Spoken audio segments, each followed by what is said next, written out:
This is our happy song. Take this ring and put it on a perfect fit. We can't go wrong. Hey, let's start. This is our happy song. Take this ring and put it on a perfect fit. We can't go wrong. Hey, let's start.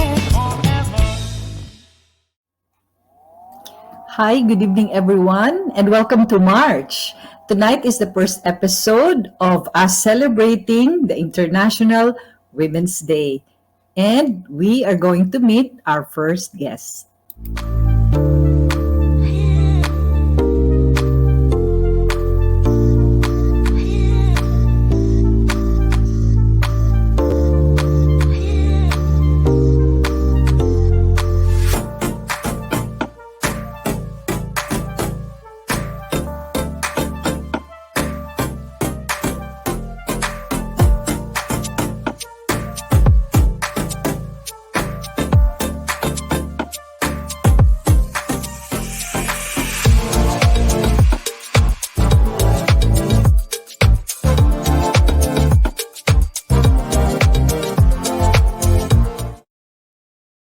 Good evening, everyone. My name is Jade, and I'm your professional life coach with over 28 years of experience in sales and executive leadership. I am a wife, a parent, and a passionate learner of global coaching mastery and applied psychology.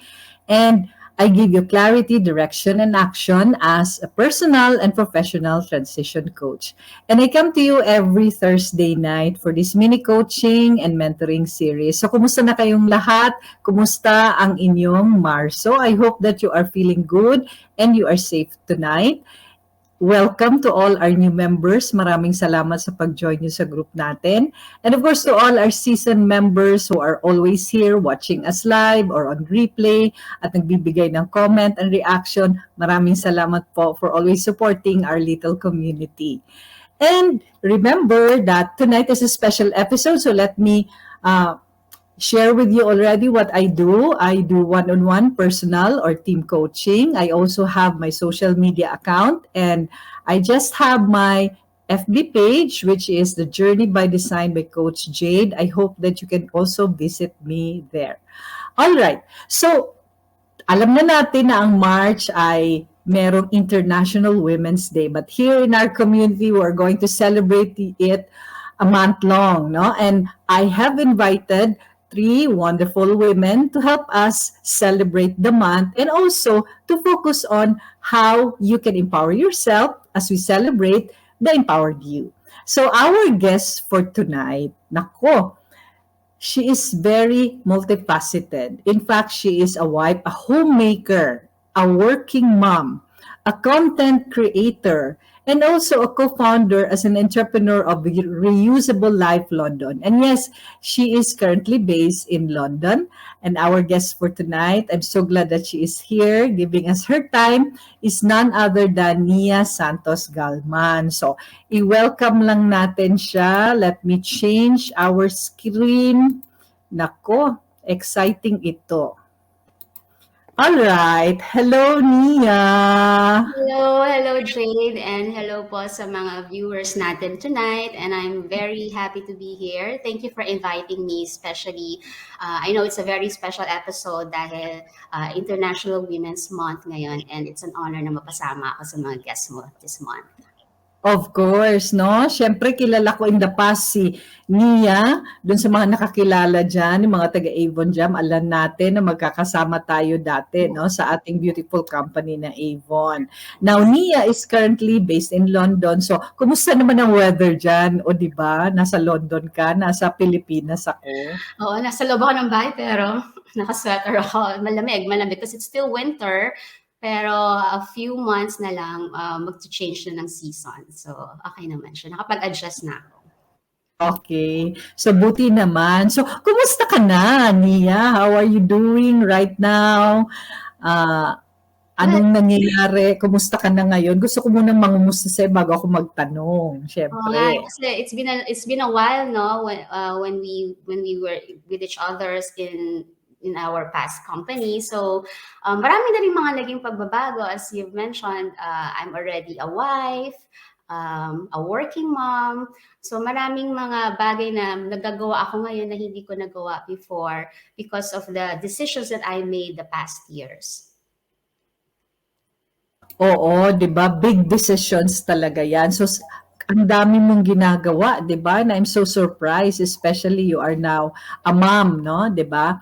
At ang multifaceted ika nga. Unahin muna natin ang let me also ask you about your personal life if it's okay. You are currently married and a mom. Can you tell us something about your family there in London? Yes, so I got married 2017 and nag-decide kami ng asawa ko na dito na namin i-raise ang aming family here in United Kingdom. Kasi between me and my husband, ako yung mas flexible. My husband is a lawyer by profession. So, iba yung law in the Philippines and in the UK, kaya ako yung kailangan mag-adjust, no? So, pumunta ako dito 2018. I uprooted myself. Pumunta ako with just myself and my luggages. And I left everything in the Philippines. My immediate family, I still have my mom in the Philippines and Juliana, my niece, who is also a daughter to me, kasi kami na ng mom ko nagpalaki sa kanya um, after my sister passed away. So, meron din ako experience sa pagiging mommy because of Juliana. And right now, I already have my daughter as well. She's already 2 years old. And yeah, I'm happily married and with my family here in UK. Yes, oo. At ang alam ko, na-share mo lang lately sa akin na aside from being a mom and all the things that you do, you're also working right now there in London. How did it Yes. happen? Oo, Oo. yung una kong punta dito, hindi muna ako nag-work noon for 2 years because ang priority namin ng asawa ko is to have a baby. Kasi medyo late na ako nag-asawa eh. So, hindi na ako bumabata. So, we wanted to have a baby. Kaya I stopped working. I had to, pagpunta ka dito, I gave up my job. So, unemployed ako for 2 years. And then afterwards, um, yung medyo malaki na si Lauren, I think she was about 6 months old, I decided to go back to work. And may mga konting challenges along the way kasi syempre, iba yung environment ko dito, iba rin yung pinanggalingan ko rin sa Pilipinas. No? So, and then I remember, sabi ng, yung nagpaalam ako sa company ko in the Philippines, sabi ng HR, eventually when you decided to go back to work, you let us know and maybe we could give you a recommendation kasi they also have a sister company here in the United Kingdom. So, yun, I, yung magtatrabaho na ako, nag-iba na yung priorities eh. Kasi, remember, sa Pilipinas, ang experience ko is mostly in sales, mostly in training, mostly in operations. So, lahat yon required ang working on a weekends. And since iba na nga yung priorities ko, hindi ko na siya pwedeng gawin dito in the United Kingdom dahil me and my husband would like to be spending our time during weekends with our family. So, kailangan ko talaga mag-switch ng career. And hindi siya naging madali para sa akin because I have a different work experience. And at the same time, iba rin yung, I mean, wala akong references. So, technically, this is my first job. So, luckily, I went back to my company in the Philippines and I asked if I could get an endorsement. And naging ano naman, very generous sila to me and my former general manager there in the Philippines. So they endorsed me here in the United Kingdom. And yun, the HR called me up, tinawagan nila ako, ano ba hinahanap ko sa work? So sabi ko, I'm looking for a job in the head office. Kasi nga, ayoko na mag-work ng weekend. And nahirapan sila hanapan ako ng job match kasi nga iba yung experience ko. Luckily, during that time, Brexit yun eh. Brexit siya.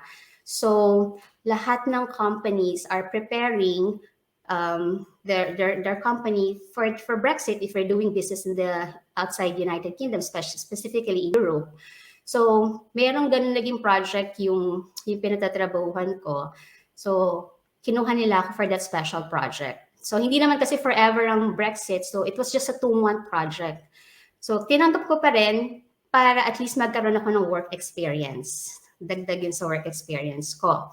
So yung 2-month project na yun, yung matatapos na yung contract ko, I didn't know na yung boss ko pala, she was impressed with my output. Kaya hinahanapan niya ako ng position in the other department. Kasi sa department na, she cannot absorb me dahil they don't have any vacancy. I was just there for a special project. So, yun, meron other team na they don't need anyone, but the team was struggling that time. So, I decided to add an additional person. So, ako yung nakuha nila.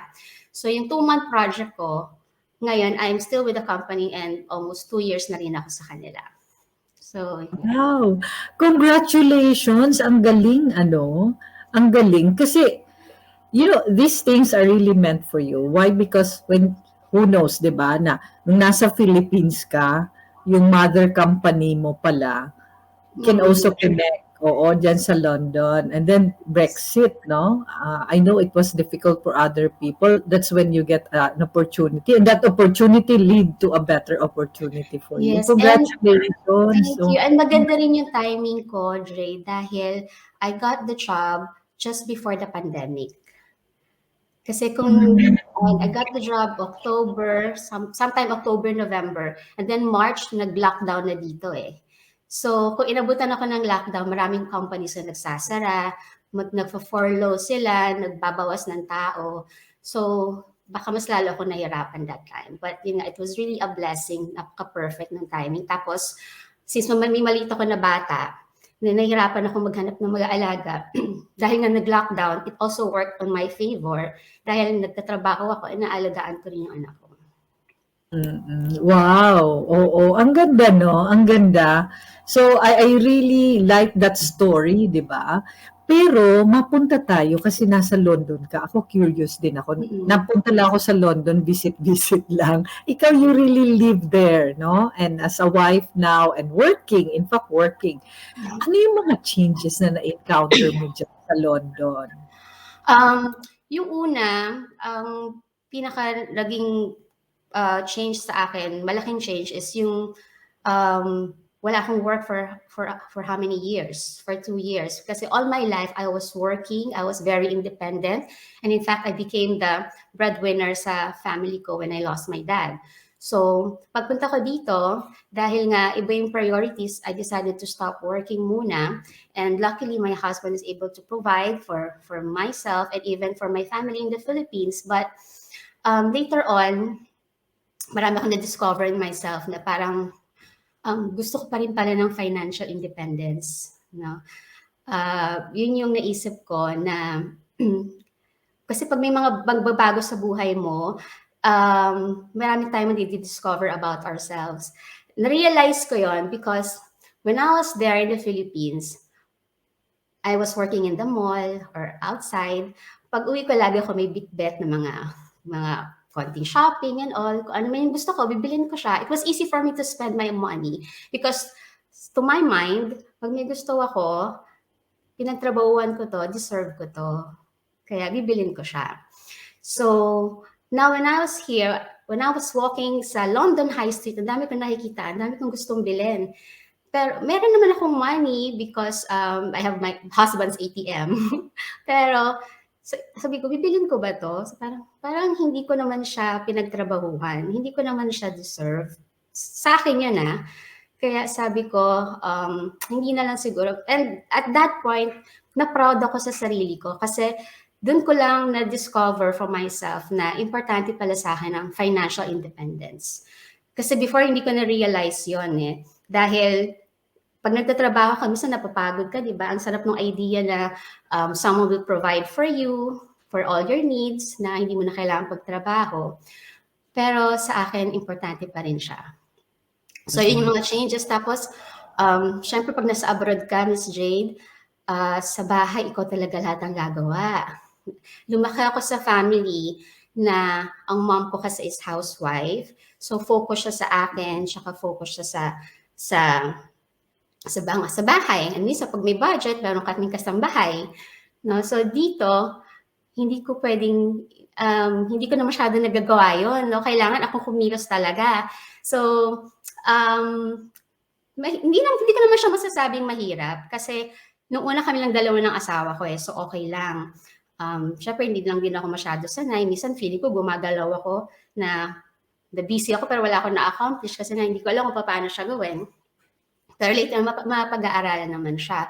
And then, nung kami lang na asawa ko, it's very manageable. And then dumating si Lauren, I had a baby. Medyo nag-struggle ako ng konti kasi aside from myself, I also have a baby tapos wala naman ako ibang kasama sa bahay, so kaming dalawa lang. Pero hindi naman ako working noon, so namamanage ko pa rin siya. And then at some point, nung nagtrabaho na ako, doon na siya naging medyo overwhelming for me at first. Kasi, yun nga, may baby ka, magtatrabaho ka, tapos mag-aasikaso ka pa sa bahay. I remember there was one time na I had to wake up at 2 a.m. para maligo, to have a shower. Kasi yun lang yung naisip ko na time na pwede kong gawin yun, no? Kasi meron kang schedule for yourself and yung anak mo, syempre may schedule din siya. Kailan siya kakain, kailan siya maliligo, kailan siya matutulog. So, kailangan i-combine mo yun. So, yun yung mga naging changes, no? Na I had to cope up. I had no choice but to face it and to overcome kung may mga struggles man.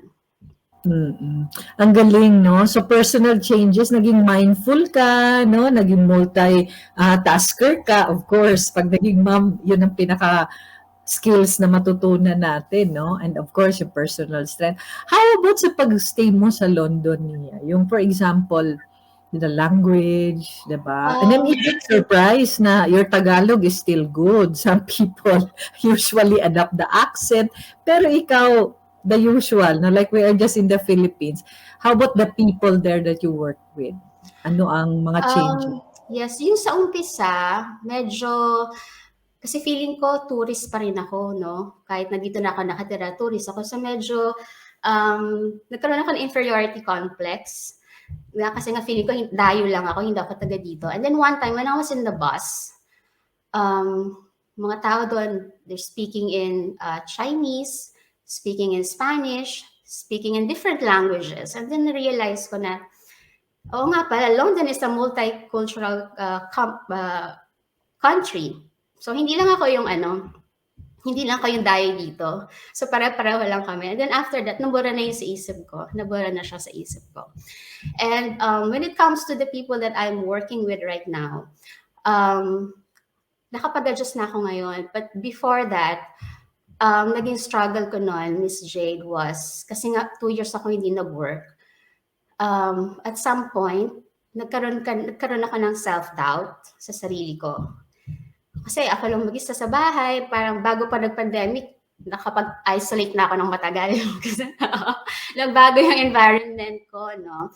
And I never had the doubt in myself when I was in the Philippines because I was surrounded with the people who support me. I was surrounded with people who gives me validation. So never ko na-experience. Marami akong baong self-confidence sa Pilipinas, no? And marami akong nagawa personally and professionally because may kumpiyansa ako sa sarili ko. But when I went here, it's a totally different environment, different people, and I don't have my support group. Kaya yun yung time na nagkaroon ka ng doubt sa sarili mo. Tapos babalik na ako sa work, sabi ko, am I still good enough? Am I still smart enough or beautiful enough? No? So yun yung mga kailangan mo i-resolve for yourself para you can go back sa yung dating confidence level na meron ka.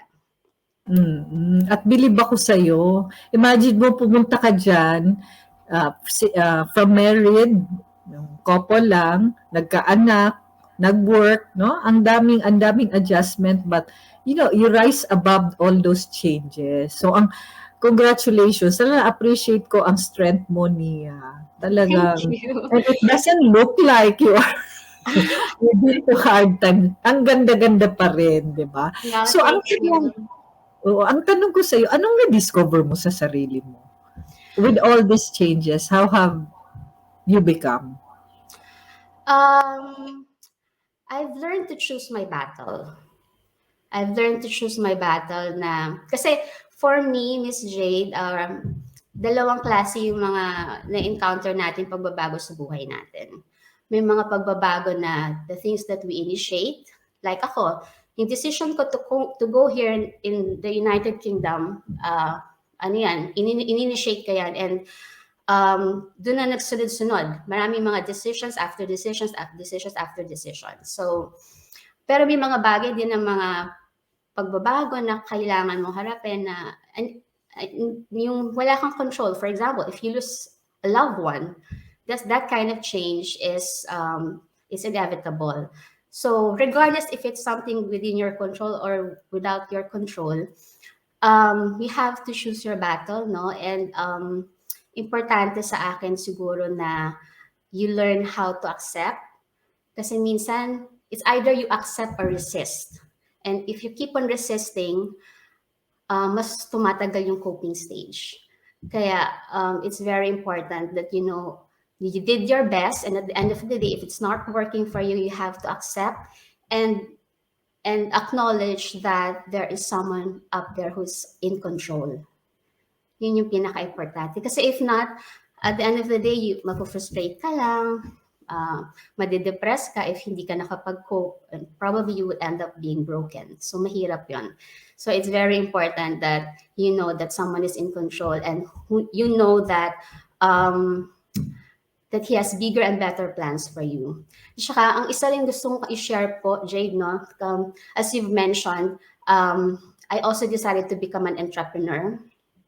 I co-founded the Reusable Life, which is a company that ang mission namin is to inspire an environment harmony living. Now, bago namin nabuo yun, it took us probably almost half a year to decide to put it up. And ang pinaka-deciding point ko doon was, kasi yun yung talagang yun yung talagang dream ko. One of my dreams is to become an entrepreneur. Matagal ko na siyang pinopostpone. And then, yung nandiyan na lahat, after weighing all the things, I have a support group, I have my business partner. Sabi ko, what is holding me back? No? So, ano pa yung pumipigil sa akin? And then, it all boils down sa fear of failure. And sabi ko, it is a valid reason. Lahat tayo ayaw mag-fail, di ba?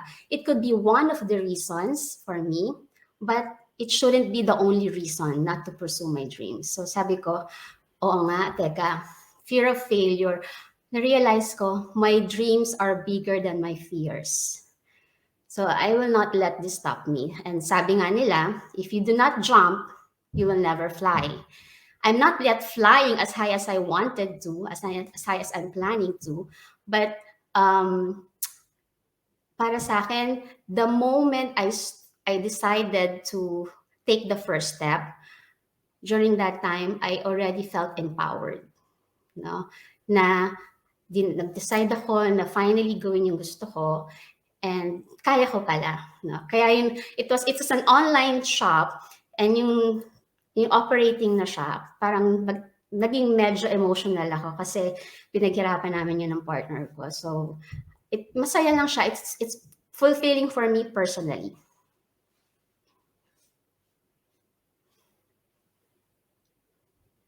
I think that you're in mute, Miss Jade. Jade, I think you're in mute. Nag-mute ako, baka kasi tumagal yung aso. So, focusing now on that entrepreneurial skill that you have. You co-founded Reusable Life. I'll give you the floor to tell us more about it. Ano ba tong business na to na talagang gustong-gusto mo at nangyari na siya ngayon? Can you tell us more about it? Yes, nagsimula siya it was planned during the pandemic days. I have a friend who also, Aina, colleague natin siya in Avon, and she's also now here in the United Kingdom. We are connected, and then one day we were just talking about we wanted to put up something for ourselves na maging outlet namin, yung gusto namin ginagawa pareho, and something long-term. So, yan, nag-usap kami, and then dire-diretso na. napagkasundaan namin that this is what we want to do. And for example, nag-usap kami today, and then follow up after a week, and then week after, hindi na tumigil yon. For the next 6 months, every week may follow through. Mag-uusap kami kung ano yung gagawin namin, and then the next week, mag-update kami, and then we will give ourselves another assignment. So talagang kaming dalawa yung nagtrabaho ng tuloy-tuloy na siya. So um, from from the title, from the design, marami mga kaibigan na tumulong, definitely, mostly from the Philippines. And I'm very, very grateful to Aina because alam niya na I'm wearing so many hats and she's very, very considerate of my time. Kaya I'm very blessed to have her as well.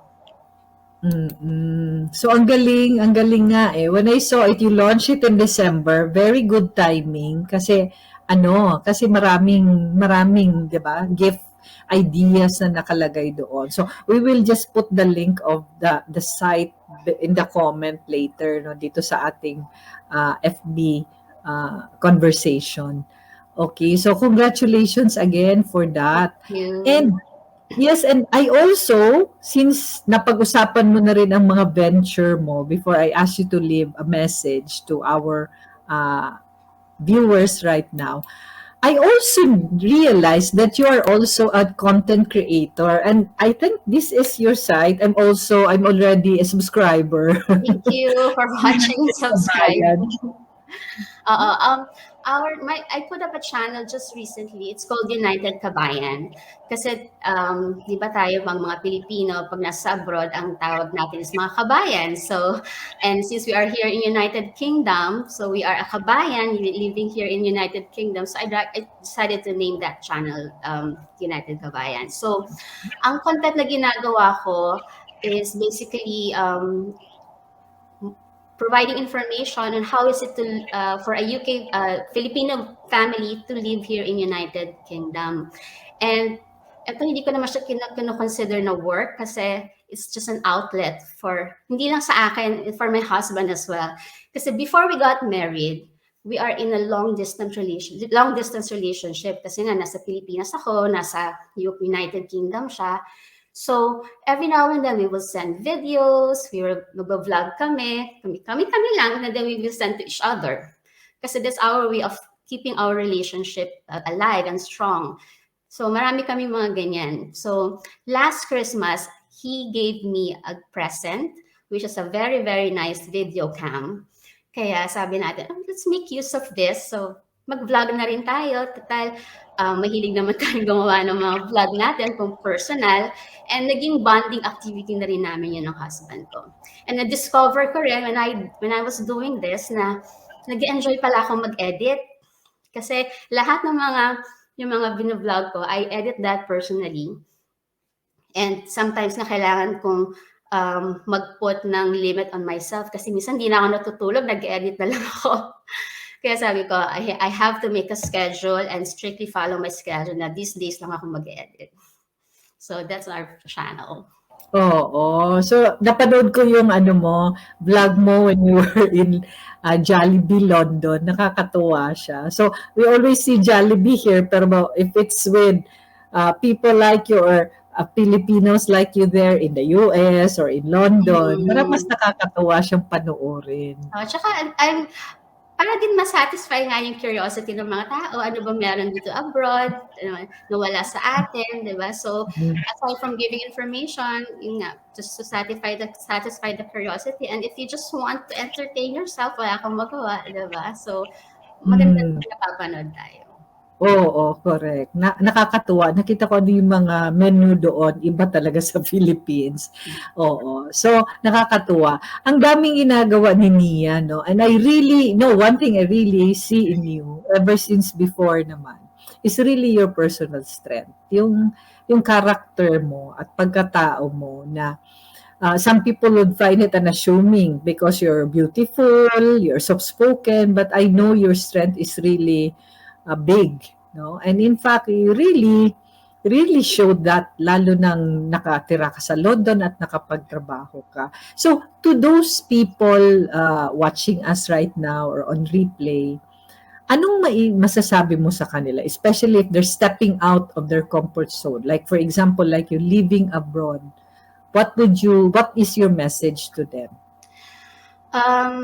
Siguro importante sa atin na we have to know kung nasaan tayong season of our life, na ano yung priorities natin. Kasi ako, um, siguro personally, talagang inborn ako na I'm very flexible, kaya hindi rin ako masyado nahihirapang mag-adjust, mag-adapt. But aside from that, you have to know kung ano yung priorities mo. You have to keep your focus. Why are you doing this? Why are you moving to a different country? Why are you raising your family in this kind of way? So, kailangan alam mo kung ano yung season ng buhay mo. Kasi ako, when I was younger, gusto ko mag-asawa kaagad, no? Pero ngayon na-realize ko na buti pala hindi ako maaga nag-asawa kasi if that happened, baka hindi ko na-enjoy yung mga bagay sa buhay ko before na na-enjoy ko dati. So, pero nung natapos na yung season of my life doing the things that I love when I was still single, when I was still in the Philippines, yes, I still miss those things. Pero if you would ask me if babalikan ko pa siya, I'm happy now living my life forward. So for me, life is meant to live forward, not backward. So kung anong season man meron ka sa buhay mo ngayon, you have to enjoy it so that when you are in the next chapter, hindi mo na kailangan balikan, walang regrets na iisipin ka na sana ginawa ko to, sana ginawa ko yan. And yun nga, kanina sinabi ko, you have to really choose your battles. May mga pagkakataon, if you're going out of your comfort zone, may mga times that you will win some battles. Minsan, you just have to accept, no? It's very important that you know na at the end of the day, there's a plan for you. It is easier said than done. Ako kasi it's easy for me to say because I know in the past that I was saved sa mga wrong decisions ko, sa mga wrong things na wrong path I took. And if I was saved before, definitely I am always be guided and protected with decisions that I'm making. So, just always know what's your purpose, no? What are your whys, yung sinasabi nga natin. And lahat naman tayo, at the end of the day, we're doing things for our family. But for me, aside from my family, ang goal ko lang din is to live my best life. My best life for me and my family. So kung ano yung mga gusto kong gawin sa buhay, I try my best na magawa ko siya or just be close to it, no? Na be successful in my own ways.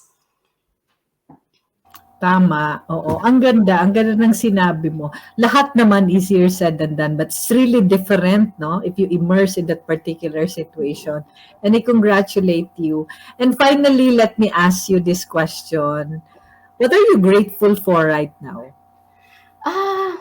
Naku, napakadami. Minsan pag nagpa-pray ako, wala na akong ma-pray kundi thank you na lang.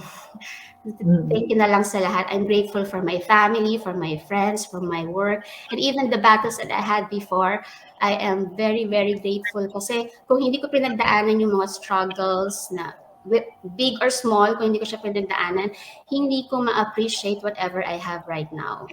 Kaya, yun nga, minsan wala kang ma-pray. Lord, thank you na lang. I couldn't ask for more. I think I am very blessed and minsan nga feeling ko may mga bagay na hindi ko deserve na binibigay sa akin. Kaya sabi ko, what more pa kaya yung mga success na pagtatrabahuhan ko, and pag nakikita ni God na deserve ko yun, He will definitely give that to me. Kaya hindi ako natatakot mag-venture sa mga iba-ibang bagay. Because I am enjoying things na I think na I don't deserve, but God is very generous and giving it, and provide niya sa akin lahat yun. Yes. Wow, with that, maraming salamat, Nia. I'm so happy that you are here and I'm glad to meet you again. You are the same person. You are the same beautiful person, but even more beautiful now because of Wow. that transformation. And I celebrate your journey.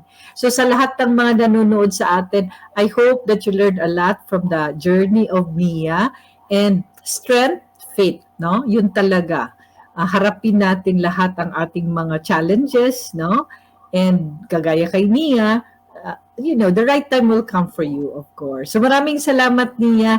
And to all those people watching right now, live or on replay, maraming salamat sa inyong lahat. And I hope that you have a great night.